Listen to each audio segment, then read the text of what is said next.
şehirde daha mı çok metluyuz ki? He.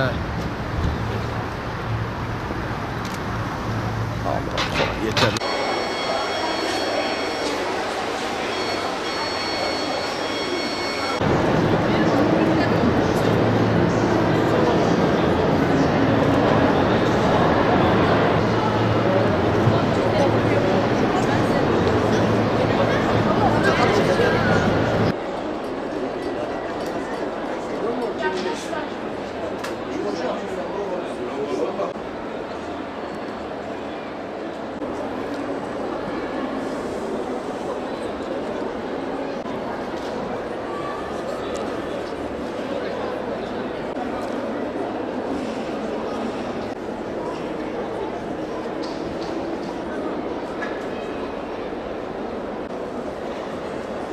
Hoş geldiniz.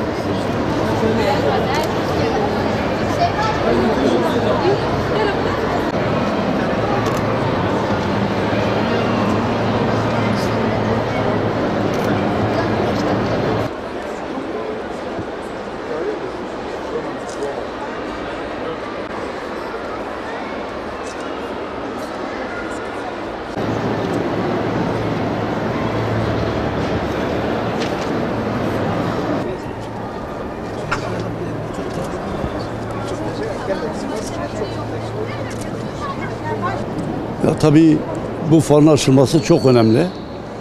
Özellikle Urfa içinde çok harika bir çalışma. Talebeler, öğretmenler, memurlar, her sınıftan insanlar geliyorlar. Kendilerine göre birer kitap seçiyorlar. Bilginin artması, kültürün artması bir milletin kalkınması demektir. Ne kadar çok okursak o kadar ileri gideceğiz. Ama tabii hakikaten çok canlı bir ortam var, yani bunu kabul edelim. Çok canlı bir ortam var. Kitap satışları istenilen seviyede oluyor, olmuyor diye bir şey yok. Tabii Urfa ileride daha büyük atılımlar yapacak. Daha güzel çalışmalar olacak inşallah. Bu Urfa'nın da geleceği için çok iyi. İnşallah tanıtımı için de çok iyi olacak. Kitap fuarları hakikaten bir memleketin kalbi gibidir. Bir ülkenin kalbi gibidir. Ne kadar çok kitap okunursa, ne kadar çok kitap satılırsa o insanların kalkınması demektir. Kur'an-ı Kerim ilk emir olarak oku demiştir. En büyük öğretmenler peygamberlerdir. İnsanlara öğretmişlerdir. Ve insanlara hakikatin açılması için yani insanlara rehberlik etmişlerdir. Bugün okullarımız da aslında birer rehberdir. Öğretmenler de birer rehberdir. Eğer bunlar çocuklarımızı iyi yetiştirip hakikaten faydalı hale getirebilirlerse bu ülkede çok şey değişecektir. Ülkenin kalkınması da daha kolay olacaktır diye düşünüyorum. Kitap okumak diğer internet gibi değil, televizyon gibi de değil. Adeta bir arkadaşınızdır. Devamlı yanınızdadır. İstediğiniz zaman müracaat edip okuyabilirsiniz. Okuma zevki daha farklı. Çünkü hem göz görüyor hem de beyine işleniyor. Hakikaten okumakla görmek arasında çok fark var. Bir okumak belki 10 tane şeye bedeldir. Görmeye bedeldir. Onun için kitap elimizin altındaki arkadaşımızdır. Bundan vazgeçmeyelim. Arkadaşlarımızı çoğaltalım. Arkadaşlar çoğaldıkça daha güzel bir hayat inşallah önümüze serilecektir. İnşallah Rahman faydalı oluyor. Ben böyle düşünüyorum. Allah hayırlara vesile kılsın. Şanlıurfa 3. Ulusal Kitap Fuarı yaklaşık 160 yayın evinin katıldığı, ulusal ve yazarların 200 tane yazarın katıldığı Güneydoğu'nun en büyük kitap fuarındayız. Kitap fuarımız güzel dizayn edilmiş. Bu anlamda Şanlıurfa Büyükşehir Belediyesi'ne teşekkür ediyoruz. Şanlıurfalı yazarlara da her yıl olduğu gibi bu yıl da bir stand ayırmışlar. Günde yaklaşık 4-5 Şanlıurfalı yerel yazarlar burada kitaplarını sergileyebiliyorlar, imza günü yapıyorlar. Benim de 30 Kasım Cumartesi günü imza günüm burada var. Şimdi de Aysel Hanım'ı ziyarete geldik. Yani ne gibi? Tabii ki okumak en büyük uğraştır. Benim bir sloganım var. Okumak insanı geliştiren, dönüştüren, topluma faydalı hale getiren en büyük etkendir. Okumak dinimizce de evrensel değerler açısından da en iyi uğraştır, en güzel iştir diyebiliriz. Bu yüzden biz öğrencilerimize, gençlere, yaşlılara fark etmiyor. Bütün insanlara okumayı tavsiye ediyoruz. Bol bol her çeşit kitap. Bir de benim bir sloganım var, diyorum ki her çeşit kitap okuyun. Yani sadece bir akımın, bir cemaatin veya bir grubun çıkardığı kitaplar değil de her çeşit kitap okuyun ki bir konsensus yapabilirsiniz. Yani daha dünyaya bakışınız daha farklı olur, daha objektif olur, daha geniş olur. O anlamda herkese kitap okumayı tavsiye ediyoruz tabii. Fuara ikinci defa katılışım. Bu sene daha hareketli gördüm fuarı. Katılımda gençleri yoğunlukta görmem çok umut vericiydi benim için. Bu beni mutlu etti. Ben Kuytu Yayın Evleri standında yer alıyorum. Fuar bitimine kadar. Bugün beni özel imza günümdü. Burada bulunmaktayım.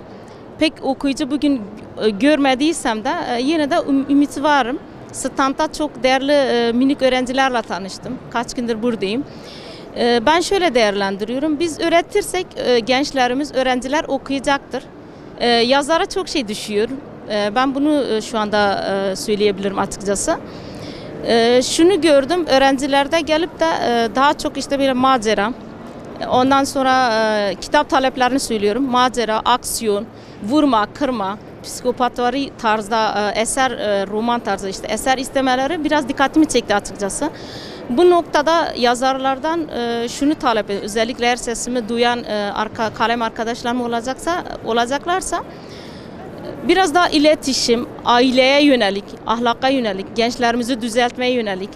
Bu noktada eserler yazmalıyız, bu noktada çalışmalıyız. Ve toplumumuza gerçekten ışık olmak istiyorsak, biz okursak toplum okur, biz duyarsak toplum duyar, biz yazarsak toplum yazar. O noktada biraz daha biz kendimize bence vakit ayırarak daha kaliteli eserler, bu gençlere, bu topluma daha faydalı olma noktasında. Çünkü topluma yön veren, topluma hayat veren, nasıl ki yağmur yağdığı zaman toprağa hayat verip yeşertiyorsa, güller, çiçekler, börtü böcek yaşıyorsa, etrafa koku salıyorsa biz de bunu yapabiliriz, başarabiliriz. Ve çocuklarımız öğretebilir. Biz çocuklarımızı kuyulara değil de güzel vadili çiçeklere, cennetlere yönlendirebiliriz. Onun için yazar olarak gerçekten bize çok şey düşüyor. Bunu başarabiliriz. Sürekli şikayetleri ben duydum arkadaşlarla oturduğumuz zaman. İşte okuyucu dileniyoruz. Tamam doğru, ben de bunu şu anda söyledim belki ama zorla kitabımızı, eserimizi satmaya çalışıyoruz ama ille ki bunu başarabiliriz. Fiyatlar çok uygundu. Hani normal bir vakitte alamayacağımız kitapları bu bir haftalık 10 günlük sürede alabiliyoruz. Yani bizim için bir fırsat oldu. Kitaplar da kaliteli kitaplar çoktu zaten. Hani beğendik, kitap da aldık zaten. Yani İnşallah hayırlara vesile olur. Ya polisiye, roman tarzı ya da dini bilgi veren kitaplar okuyorum. O kitaplardan az vardı yani benim aradığım türde kitaplardan ama yine de hani aldık birkaç tane. Günde 2-2,5 saat kitap okuyorum. Haftada mesela 300 sayfa, 250 sayfa tarzı kitap sayısına ulaşıyoruz, sayfa sayısına ulaşıyoruz. Hani okuduğumuz kitaplar gerçekten bize bilgi veriyor. Hani hem sınav amaçlı hem de hayatımıza bir şeyler katıyor. Biz ona inanıyoruz. Yani çok güzel bir fuar. Böyle fuarların ülkemizde, vatanımızda, topraklarımızda her yerde olması çok güzel bir şey. İnsanları kitapla haşır neşir eden bir şey.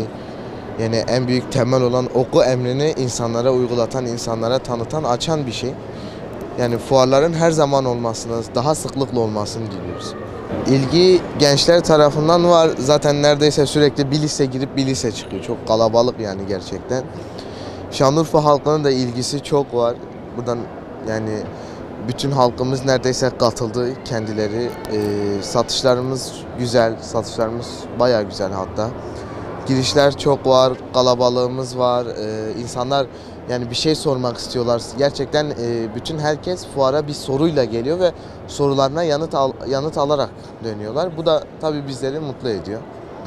Yani kitap okumak, birincisi kitap okuyacağım diye değil, okumayı istediği için okumalı. Yani okumak için okumalı gerçekten.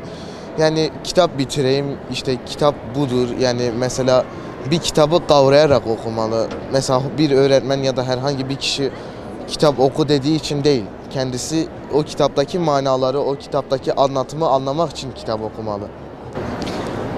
Ben ilk defa Urfa'da fuara gelmiş oluyorum. Urfa'ya da ilk defa gelmiş oldum. Beklentim veya daha önce bize aktarılanların üzerinde bir durumla karşılaştım. Okuyucuların ilgisi, ziyaretçilerin sayısı hakikaten güzel bir fuar olma yolunda olduğunu gösterdi bana. Dolayısıyla ben beklentimin üzerinde bir iyi durumla karşılaştım. Bundan da memnunuz Allah için. Şimdi kitap fiyatlarıyla ilgili olarak buraya gelen insanlar zaten nereye geldiklerini bilerek geliyorlar. Kitap fiyatları konusunda da bu zamana kadar çok fazla şikayet, hatta hiç şikayet almadık desek yeridir. Zira kitap fiyatlarını yüksek görsek bile bu 20 lira sigaranın olduğu bir memlekette 20 liraya 5 tane kitap almak mümkündür bu fuarda. Bizim standımızda dahil olmak üzere. Dolayısıyla kitap fiyatlarından işin doğrusu şikayet yok. Ayrıca %50'ye yaklaşan bir tenzilatımız var. İstanbul'da ve diğer fuarlarda bile beyan yayınları olarak %30 tenzilat yapıyorken, indirim yapıyorken Urfa'ya geldiğimizde bunu 5 puan daha artırarak %35 yaptık. Hatta küsuratları da hiç önemsemiyoruz. Dolayısıyla okuyucularımız memnun olarak ayrılıyorlar. Biz onlardan, onlar da bizden memnun. Kendi adımıza şunu söyleyelim. Bizim standımıza gelip standımızdan memnun olmadan kimsenin ayrılmamasına hassasiyet gösteriyoruz. Okumak hep bildiğimiz gibi vahyin ilk şartıdır, Allah'ın ilk emri. En okumayan insanlar da genellikle Müslümanlar olur ama bu aynı zamanda Allah'ın emrine karşı gelmek gibi bir şeydir. Önemli olan okumak kadar neyi okuduğumuz da önemlidir. Eğer bizim okuduklarımız İslam'a, Kur'an'a, Resulullah'ın sünnetine aykırıysa o zaman okumanın bir kıymeti yok. Sanat Allah'ı aramaksa, onu bulmaksa, onun yolunda gitmekse okumak elbette sonuna kadar. Urfa'yı da ben bu konuda hakikaten çok arzulu gördüm. 5 yaşındaki bir çocuktan 75 yaşındaki bir nineye, bir amcaya, bir dedeye şahitlik ettim ve çok sevindim. Aldığım kitap oldu da bugün alamadım. Ama sevdim, sevmediğim de vardı. Güzel olmayanlar da vardı. Genel olarak iyiydi. Günde 1 saati geçiyor. 1 saat garanti. Hangi tür kitaplar okuyorsun? Korku, aksiyon. Yani nasıl diyeyim? Ya bir kitapların her türünü bir yerde bulamıyoruz ama kitap fuarında bulabiliyoruz. Yani aramak yerine burada gelip tek şeyde bulabiliriz. Onun gibi şeyler.